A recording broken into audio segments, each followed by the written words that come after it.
تمام دیکھنے اور سننے والوں کو یوٹیوب چینل ایزی ہیلتھ کی طرف سے خوش آمدید۔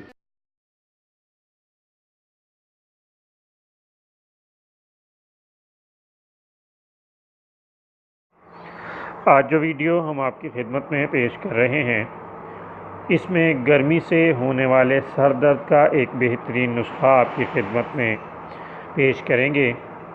دوستو، اگر گرمی اور دھوپ میں چلنے پھرنے یا مسلسل کام کرنے کی وجہ سے سر درد ہونے لگ جائے تو اس کے لیے یہ نسخہ بہت ہی بہترین اور لاجواب ہے۔ اس کے لیے دوستو آپ نے کرنا یہ ہے کہ سبز دھنیا تازہ لے لینا ہے اور اس کو کوٹ کر اس کا پانی نکال لینا ہے۔ جب گرمی سے سر درد ہو تو اس کے چند قطرے ناک میں ٹپکا دیں۔ اس کے علاوہ اس کے تازہ پتوں کو گھوٹ کر پیسٹ بنا لیں اور پیشانی اور کن پٹیوں پر لیپ کریں۔ خدا تعالیٰ کے فضل سے گرمی سے ہونے والے سر درد کو بہت جلد اور مستقل آرام آ جائے گا۔